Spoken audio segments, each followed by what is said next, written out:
to Mock Family Games once again. Yep, we're starting a new segment today. It is called A Few Turns.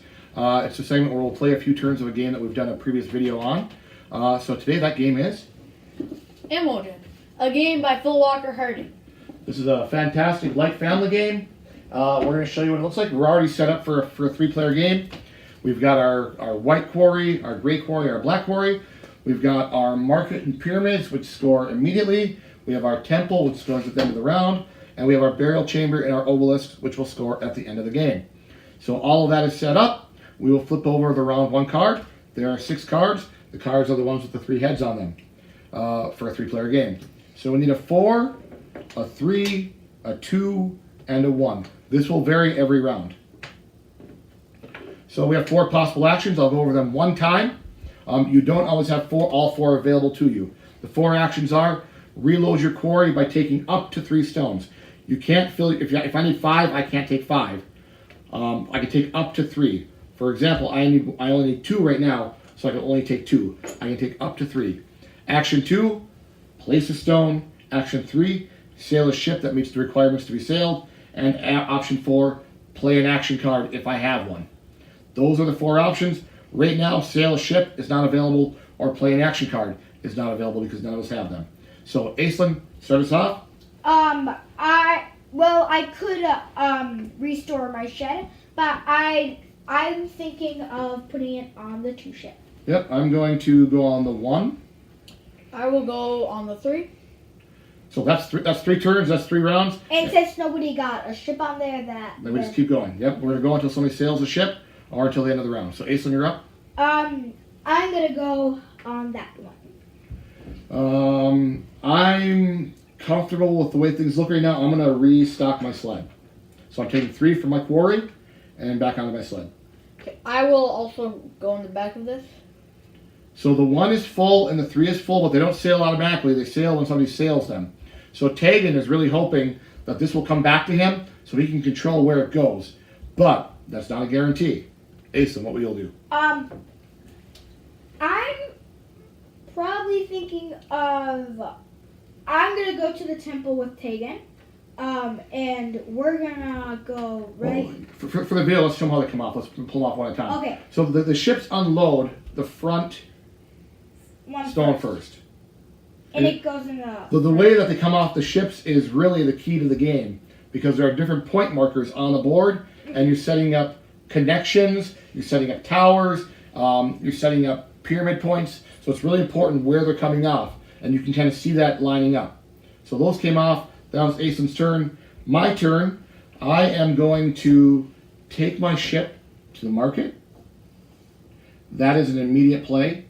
I trade this stone in, and I'm going to take the obelisk decoration card. This is not an action card. This is an end of game scoring opportunity. This will clear off, and Aislinn, your turn. I will refill my sled.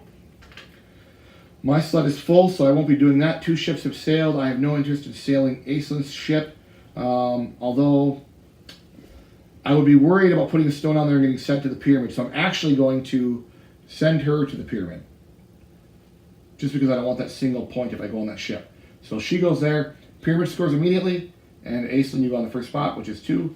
You get 2 points. Tegan. I will just put my key right there. Aislinn. And I will put my cube right there. I will place my stone in the 3rd position. Tegan has 2 options. He can sail the ship, or he can place his final stone. Or he could reload his sled. I'm afraid if I put one more on, that they will send it to the burial chamber. Well, now hold on. That actually would be bad for you, because you would end up in the 1st spot and the 4th spot. You'd be connected. Yeah. So you actually have 2 good choices. So that wouldn't be a bad thing either. Now, if it were in between them, that would essentially be a waste of one of your cubes. But the way that they're going to come off the ship, that actually wouldn't be bad. No, it wouldn't. So I actually will play my cube here. And okay. If they send it to the burial chamber, good. And Obelisk. Obelisk, it's even better, because then I have 2. You would have control of that end of game scoring card. It's in your turn. My turn. I was hoping I could actually go here because I would get a 3. But it's closed off. Mhm. So. It's closed off because Dad sent me there, which is kind of a bummer. So, I think I actually might just reload. That's the right play. I didn't want to say anything, but reloading your sled, because these are both good choices for both of you, really. I'm more worried about Tegan getting a run going in the barrel chamber. The barrel chamber is based on connected stones, and this would give him 2 open stones and good control of connecting a 3rd time. So I'm going to avoid that. It's a waste for me to refill my sled because I already got 4. So I'm going to go to the obelisks, and we're going to fill up the spots based on the color. Tegan's going to restock. That's the 4th one. Tegan's already restocking the market. Obelisk, again, we score at the end of the round. Everything that's out stays out except for the ships. They all come back. I ended the round. Tegan will be going first. And the new card is a 4, a 3, a 3, and a 2, which I'll grab.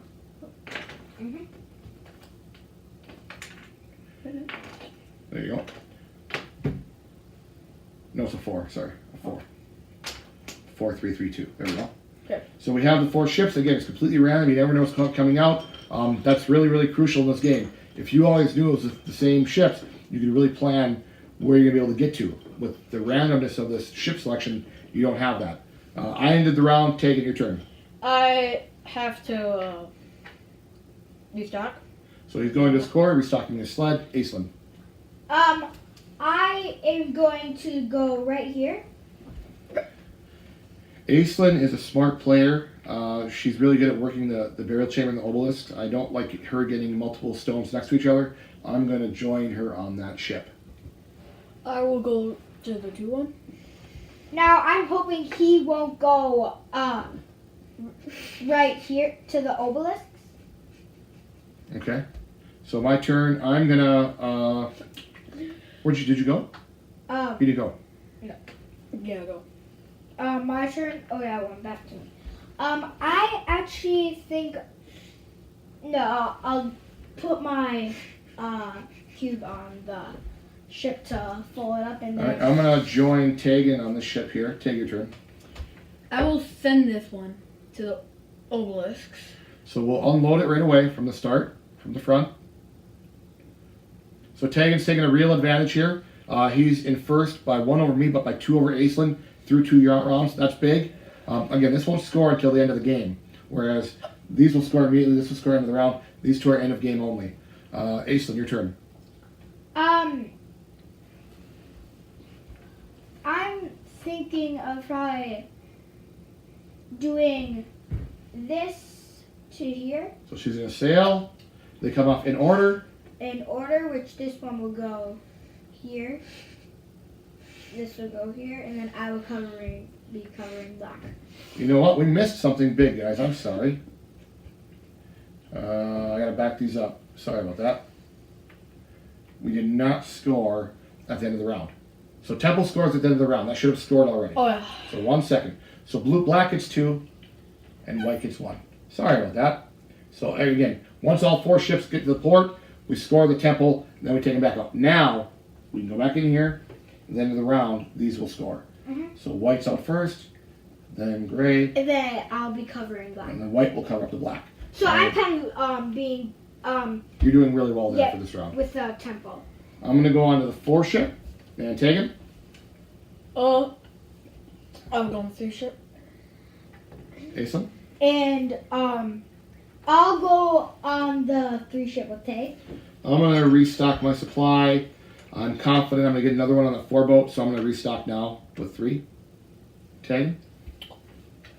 I'm gonna go on the 4 ship. I'm glad Tane did that because I'm going to restock too. I'm going to go on the 3rd ship. That ship is now full. Tegan may sail it if he chooses, or he may restock, or he may... he doesn't have a stone, so he's not going to play a stone. He's going to restock or send that ship. And I hope I know what he's going to do. Now that I said that, he's looking where it's to his advantage or to our disadvantage on where he's going to send it.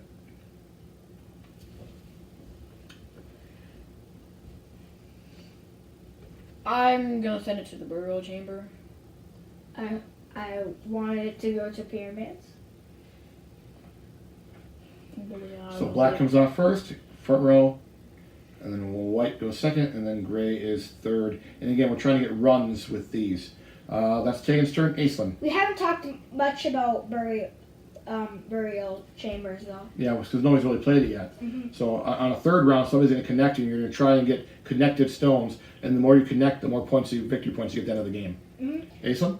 I'm not gonna reload because I already have a full ship. So I'm gonna go on this ship. So I could sail that, but I have an opportunity to get another stone on it. I wanted to get the fourth stone on this ship because that's the high point. That's the middle of the pyramid. That's worth a lot of points. Now I'm going to hope Tegan wastes a turn sending me there, but he'll probably do something else. He wants to send you to the market. He could send me to the market, or he could rootstock his sled. Mm-hmm. What are you going to do, Tag? You know what? I actually will send it to the temple pyramid because it gives me 3 points. Okay. So he's not worried about getting me points. What's that worth? 1. So again, pyramid scores immediately. So what did you get? Just 1. No. 1 for gray. 3 for black. 3 for black. 2 for white. 2 for white.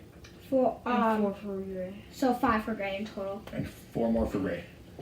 So we talked about in our previous video, the one problem with this board is It's so small. It's so small, you're constantly stacking these huge chunks of wood on top of each other. It gets a little flimsy. They're only marked every 5. So we're all on the 5 space, and they're kind of, it is what it is. Yeah. It's the only real complaint about the game. But one thing is, like, even if these things were smaller and they fit better, Yeah. that would actually be kind of better for the board game. Yeah, for sure. So that's the end of the round. So we've now played 2 rounds, and we've talked a lot. Normally we're just playing. We're just dropping chips and sailing. But we're really trying to talk you through our decisions. So end of the round, we scored these? No. No. So we did the pyramids. That was the last ship. They'll score immediately. Now all 4 ships have sailed. The round is over. Nobody went to the market. We're going to restock it. Taking while we start the market. The pyramids already scored. End of the round, we score the temple. Visible from the top. White has 1, 2, 3. They're up to 8. Black has 1 and gray has 1. Then we would flip over, bring all the ships back, flip over the next round card, reload the ships, and do that 4 more times, and then do final scoring, which is end of the round here, and then the final scoring, which are the big points on these 2 tiles. That's Imhotep. Simple, lightweight. Turns are lightning quick. You generally have an idea of 2 or 3 turns in advance. You generally are seeing where you're going to want to try and get on a certain boat. You're hoping for certain size boats coming out of the next cards. That's Imhotep in a few turns. We hope you enjoyed it, and we'll be doing more videos just like this. Thank you very much. Bye. Thank you. Bye. Bye.